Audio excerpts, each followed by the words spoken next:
One last time before we start the book campaign. What book? What campaign? We're going to be publishing the first season of Aquilo as a real, physical, can hold in your hands book. But we need your help to get it done. Join us for the launch of our book campaign on August 1st at 7:30 p.m. Eastern. It'll be a good, cozy time. Want to know more? Head on over to aquilo.com/book to get all the details, including a few surprises.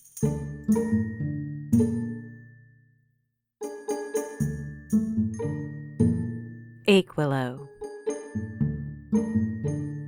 Season 7 Chapter 12 Nature Calls. I knew Henry Fig was home long before I even reached Fig's orchard. There was no shortage of clues either. A long, thin line of pale gray smoke rose from the horizon where Olivia and her husband's home is located. A day of rare dryness and still winds allowed the wood stove's breath to be visible against the darker clouds above. I had the cold, crisp weather to thank. I don't claim to know how he might have been in his youth, but Henry Fig today is a grumpy old man, one that likes his chill bones to stay warm at all cost. Then there's Henry's truck.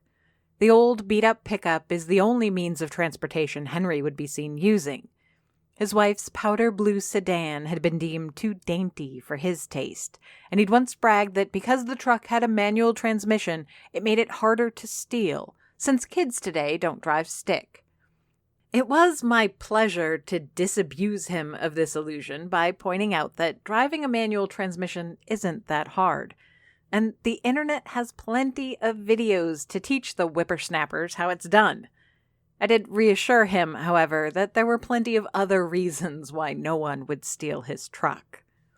Then again, I did just walk over half an hour with a massive bag of plastic containers, each filled with either bread, sandwiches, or soup, so maybe I'm not in a position to mock him for his conveyance. I found the house empty, or at least no one would open the door. Not an unexpected development.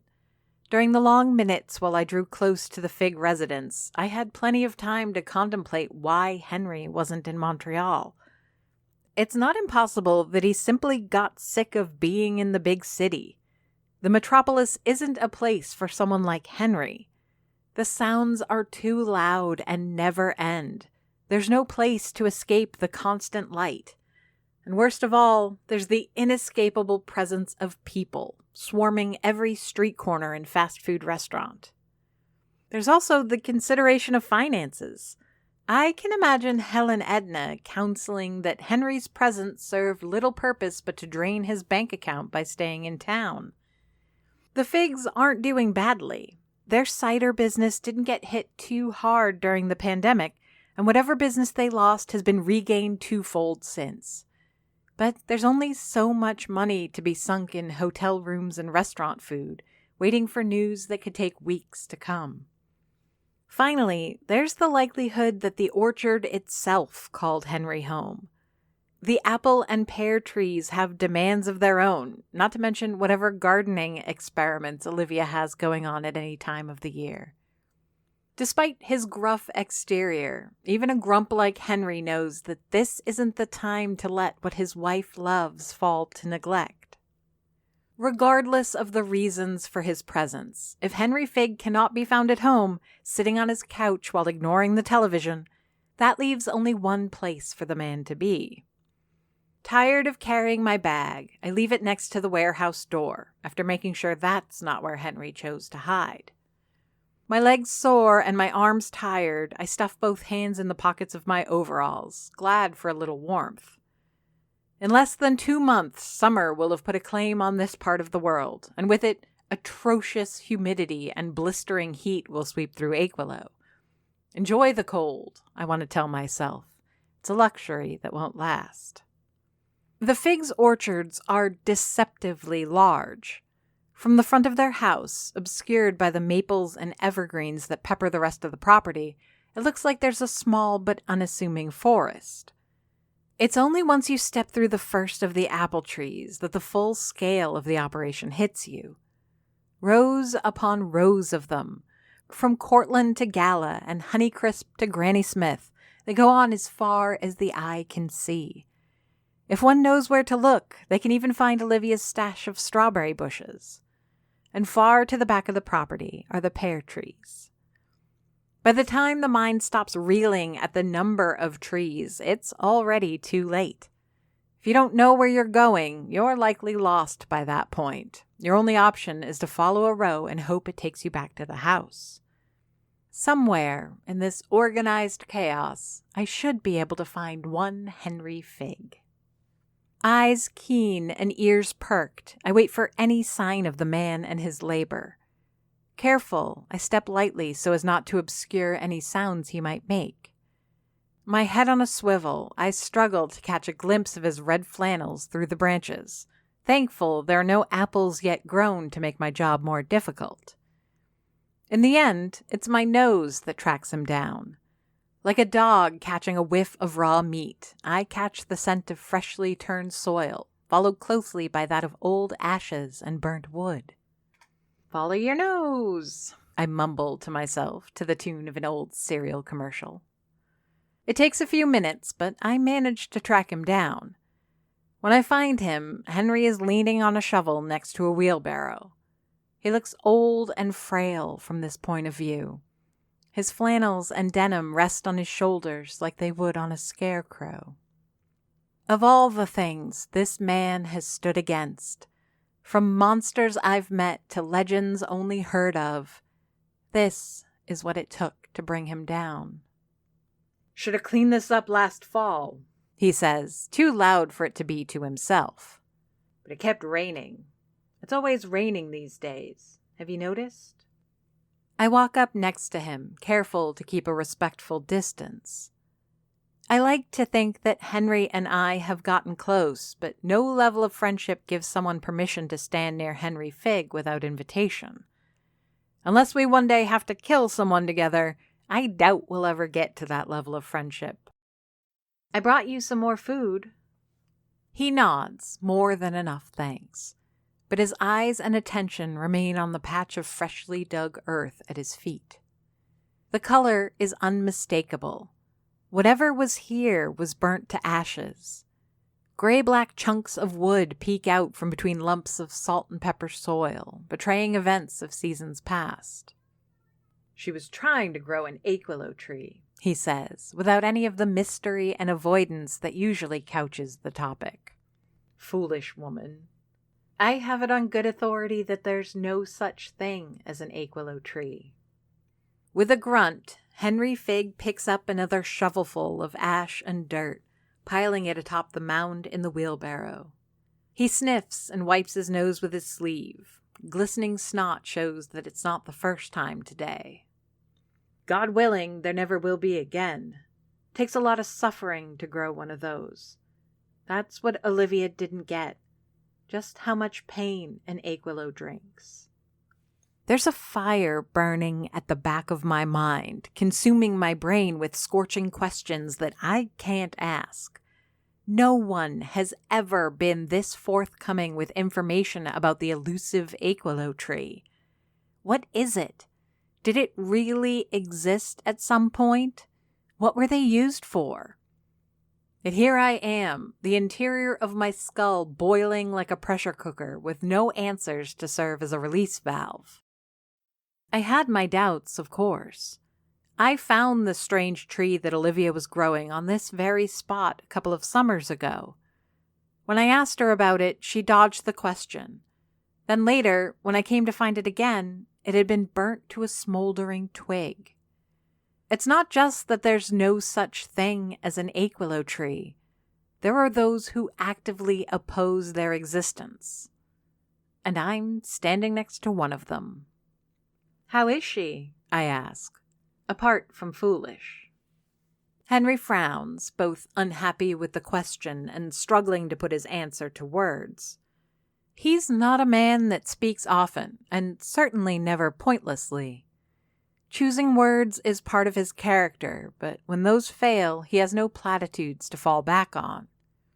He stretches for time by finishing his work, shoveling all the remaining loose soil into the wheelbarrow until every last trace of ash is gone. However he plans on disposing of this perfectly good earth, he acts like he's getting rid of a body. "In and out," he finally answers. "One minute she's in a deep coma. The next she's showing signs of waking up. She'll mumble something or her vitals will twitch. Langevin says he's never seen anything like it, like something's pulling her back anytime she sinks too deep." Old yellowed eyes look deep into mine. He doesn't need to frown or change his inflection for the weight of his accusation to come through loud and clear. But I can see something else in those aging irises.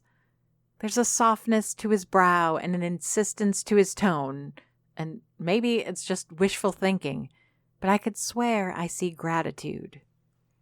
I can't imagine the struggle Henry Figg must be going through. What he decided is the right thing, pulling against what his heart must inevitably long for. I may not be as old as Doris, as smart as Helen, or as wise as Olivia, but I know our souls weren't meant to be battlegrounds for wars of this magnitude. "She'll pull through," I say, immediately aware of the platitude. "She has to."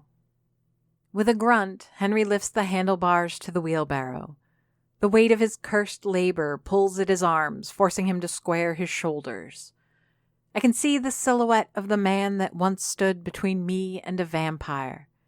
There's strength and threat still in him. He takes a few steps before turning his head to face me one last time.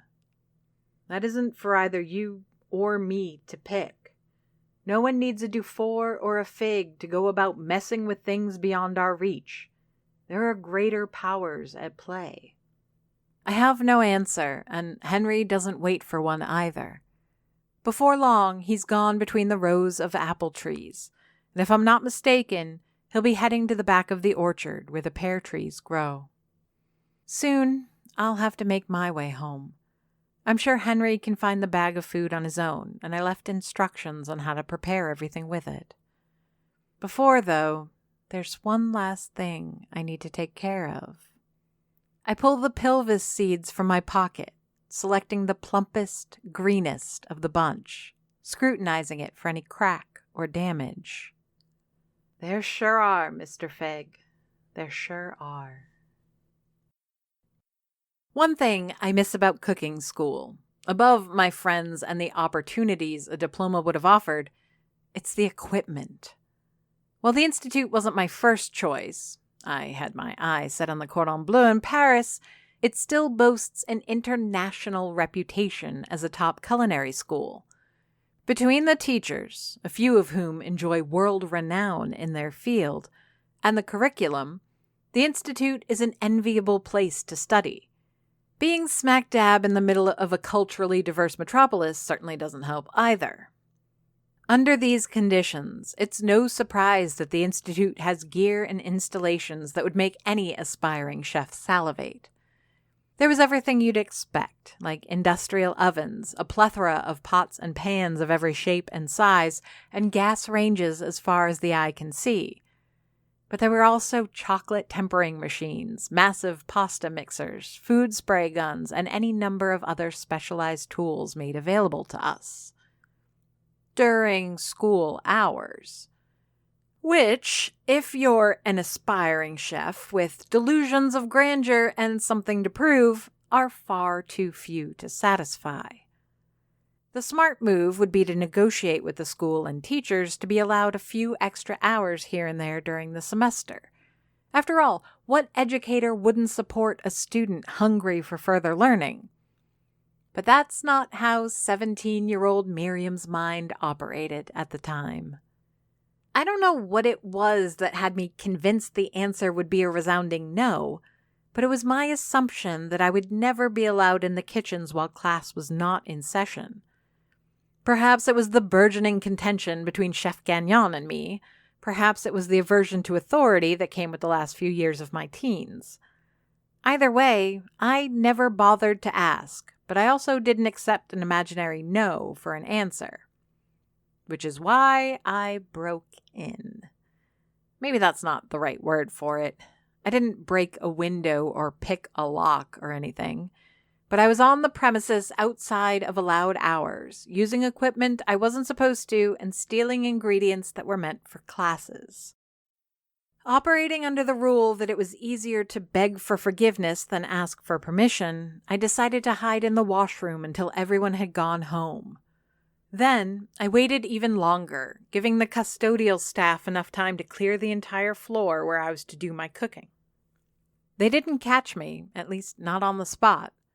After a solid 5 hours of playing pâtissier, making eclairs in a dizzying number of varieties, all while playing with the chocolate equipment, I walked out with a veritable treasure trove of delicious goodies. I learned more in those 5 hours than I thought I would during the next month of classes. Being allowed to bury my hands in dough and experiment with different baking times and ingredient proportions opened the doors of possibilities and imagination. One thing that cooking teaches you is that to break the rules, you first have to know what they are. But the Institute didn't have much time or room for us to test such limits. There was no doubt in my mind that any consequence I might suffer was worth it. My transgression had made me a better chef, full stop. Believing it was one thing, though. Convincing the dean was another. I hadn't cleaned my tracks as well as I thought. A missing can of maple syrup, a misplaced hand mixer, and, of course, security cameras all pointed the finger at me. I didn't get expelled, not this time, but I also received no accolade for my heroic display of initiative. I was asked to repay the ingredients I borrowed and was given cleaning duty for a month. All worth it, in my opinion. The only lesson I'd learned was, if I'm going to trespass, I had to be more careful and not get caught. "This is a plan straight out of a cartoon," Annabelle complained as we crossed into the United States side of Aquilo.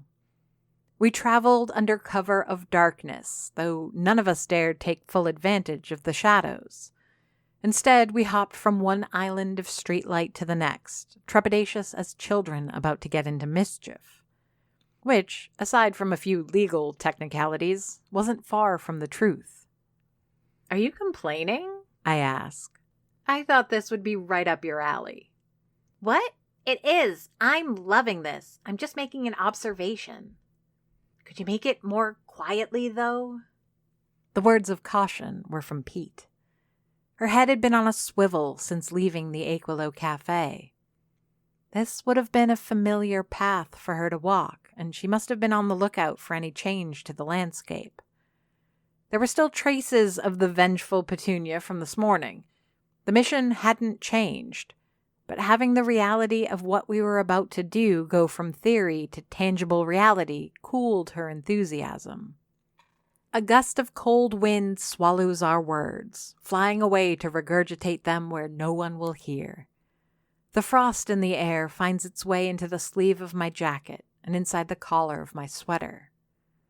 However, it's the needle-like pricks of tiny claws digging into my shoulder that gets my attention.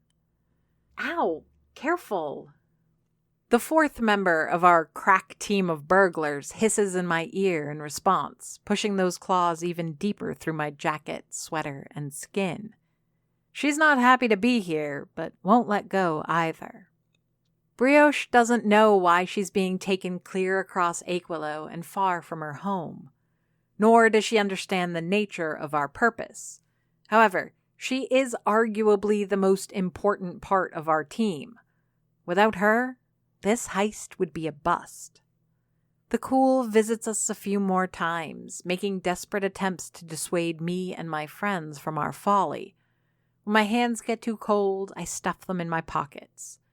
There, I play around with my keys until the feeling in my fingertips returns. I also count the seeds I've accumulated so far, pinching each one between index and thumb. 1, 2, 3. 1, 2, 3. What would happen if one of those seeds were allowed to grow? Whoa, Annabelle exclaims, her own fingers closing on my forearm as we turn one final corner. ominous, isn't it? Pete's voice is calm, the fire in her having been completely doused by now.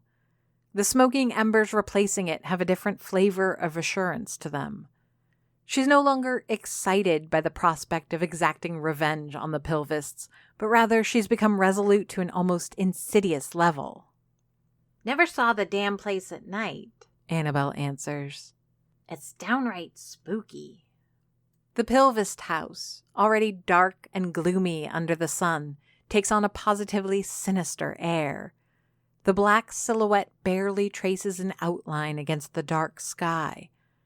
Strands of random clouds reflecting the village lights are the only backdrop that allows the architecture to show. Occasionally, some reflection will get caught in the windows, but the small flashes of life are few and far between. They do little more than make the house that much more threatening. No light burns from within. No movement betrays the presence of any inhabitants. Brioche hisses her disapproval. You know, I break the silence. this would be the perfect home for a vampire, if there were any vampires in Aquilo. Annabelle and Petunia look at one another for a second before looking back at Brioche and me. There's a conspiratorial look to their shadowed features that tells me much of what they're both thinking. Enough that I can trace the picture myself. Don't tell me. It used to be? If you believe the rumors, Annabelle answers. Right. We make our way between the topiaries and carefully up the front steps to the porch. I look through the windows and around the doorknob. There doesn't seem to be any sign of an alarm system, and the lock seems ancient and primitive. This should be a piece of cake. And nobody's here during the night? My question is for Petunia. If anyone's going to be our resident Pilvist expert, it's going to be her. There used to be someone who lived here, but that was over a half-century ago. Whoever they were, they're probably dead, but the house never went to anyone. It'd be abandoned if not for Ian and the Pilvists. If you ask him or Jessica, they'll tell you the house is as much their responsibility as worshipping the Great Cloud. Sounds like opportunism to me, but I'm not about to argue the details now. That's a question for Helen Edna. All right, I whisper over my shoulder. Showtime?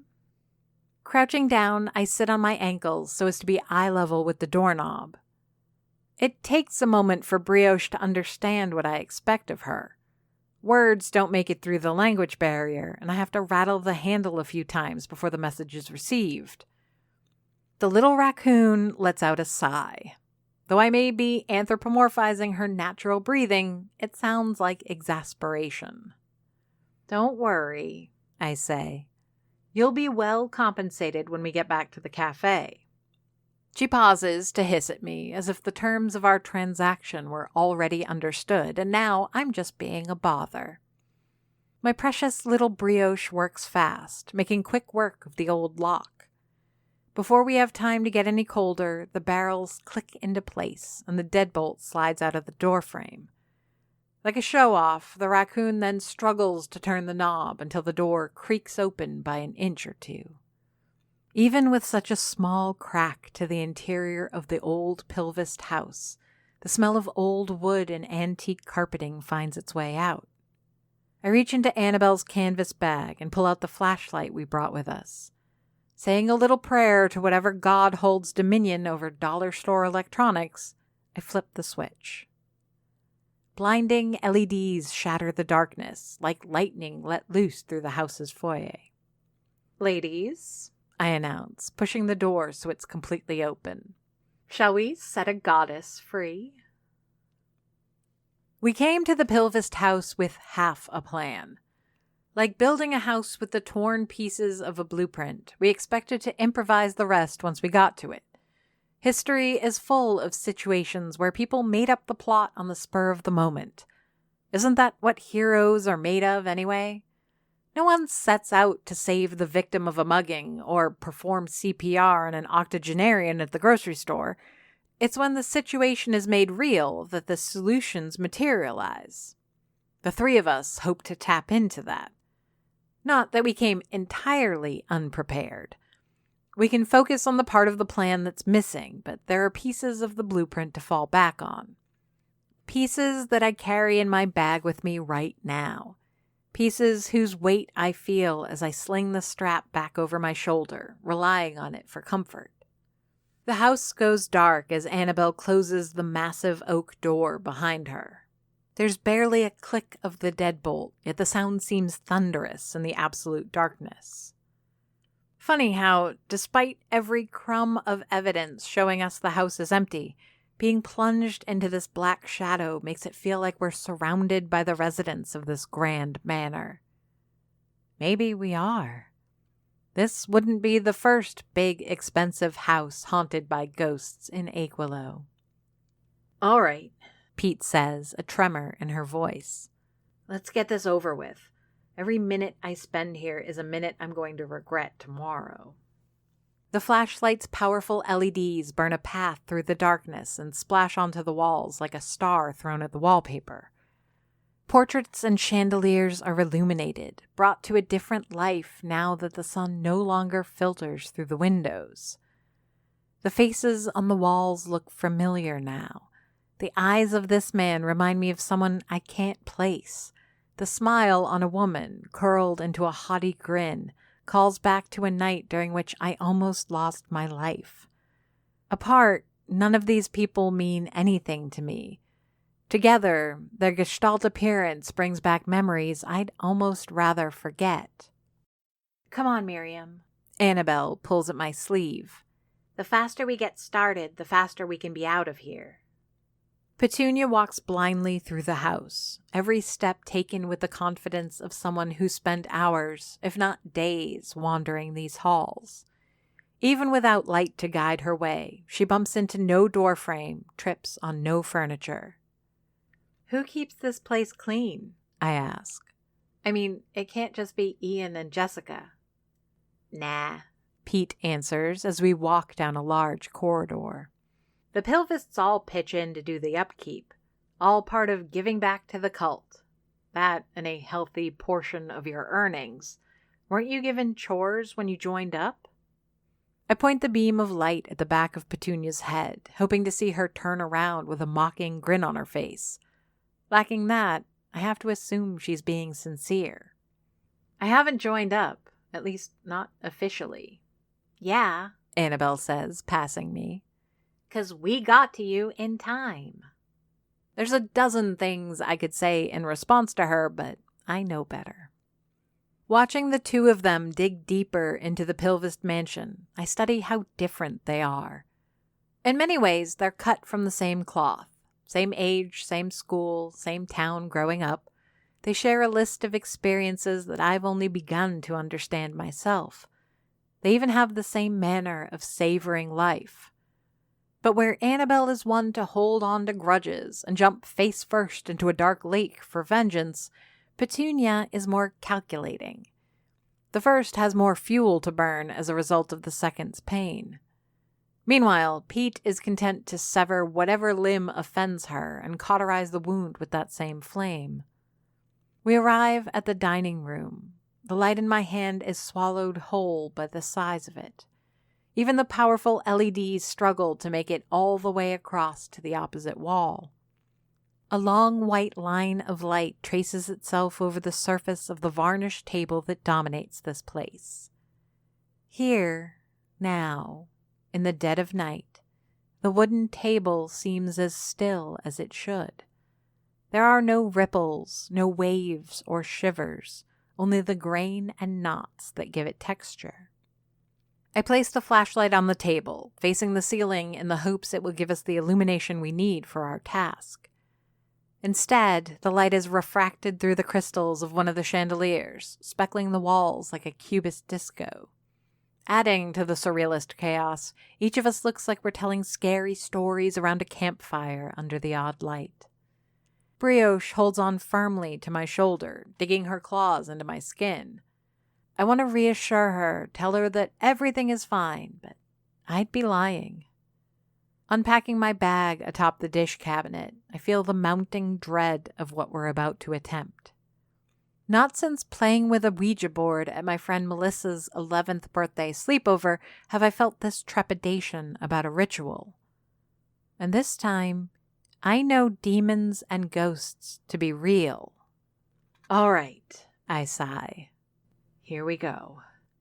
From my bag, I pull out a white cardboard box. The clear cellophane window nearly blinds me as it catches a bit of the stray reflected light. Already, we can smell the contents. The recipe originally called for huckleberry and sage. While the latter I have plenty of in my pantry, the former isn't something easily found in this part of the country, nor is it quick to source on short notice. I had to substitute blackberries and compensate with other ingredients, specifically apples. You're sure we don't get to have any? Annabelle asks, leaning over my shoulder to get a better look. Tell you what, I answer, placing the still warm pie on a silver platter provided by Petunia. when this fails, you can eat the whole thing, or whatever brioche doesn't devour first. Though, judging by her attitude, I doubt my little raccoon has much of an appetite right now. It's going to work, Pete says with confidence. She knows your food. We just need her to manifest. After that, she can tell us what to do. She, the goddess of the Pilvists, an entity unlike most I've had to bargain with so far. It feels like both reverence and sacrilege to be here tonight, attempting to draw her forth. Taking the platter in my hands, walking towards the end of the table, I feel the doubt rising in my stomach. Shouldn't I have taken more time to think about this? Shouldn't I have pondered the enormity of what it is I'm about to attempt? Petunia and the Pilvists call it a goddess, but what is it exactly we're trying to unshackle? And what will it do once broken free? Well, I say, stepping back from the chair at the end of the table where I deposited the silver platter. dinner is served. The three of us stand around the wooden table, waiting in complete silence for something to happen. I watch the glossy surface, hoping to see the first ripples as the aroma of my cooking catches a goddess's attention. By the time something finally does happen, I've come to hear my own heartbeat and the quick breathing of brioche in my ear. It's not much, and not what I expected. The table's surface doesn't move, though it looks as if it does. Instead, it's a subtle gust of wind traveling near the ceiling that disturbs the chandelier. Flecks of light move in waves, like a coordinated dance over the walls and across the table. It reminds me of the dancelights, but instead of floating freely through the forest and trees, these dancers are confined to the surfaces on which they are reflected. Crystals click and chime as the wind grows stronger and the lights grow more erratic, like the air deep in the woods just before a storm is about to hit. Then, at long last, the table comes to life. This isn't the ritual of the Pilvists, though. There is no pile of croissants to appease a deity and coax her into providing bounty. There is power here, power that throws itself at the walls of reality, hoping to punch a hole through which it can pass. The table doesn't shiver, it bucks like a horse. The thick varnish cracks and the wood splinters. We all take a step back as the grain is split apart along the middle, a large canyon forming from one end of the table all the way to the silver platter. Then, as if someone had dropped a rock in a pond and the grain of the table was its surface, the piece of lumber explodes.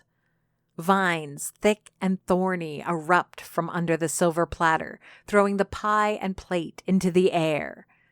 Twisting onto themselves, the growths reach for the ceiling, catching the blackberry and apple pie before tearing it to pieces. This isn't the calm and methodical savoring of my croissants. There's no nibbling of the crust, only the gluttonous maw of vines and thistle chewing my offerings. Jeez, Annabelle cries out, taking a step back from the living table. From her side, standing behind a chair, Petunia throws me a concerned look. Is this how things were supposed to play out? The pattern is sort of familiar. We offered food, the table came to life and ate it, but everything is so much bigger, so much more violent. Whatever kept the restraint on this entity has lost its power. The pie now gone, the vines continue twisting on themselves.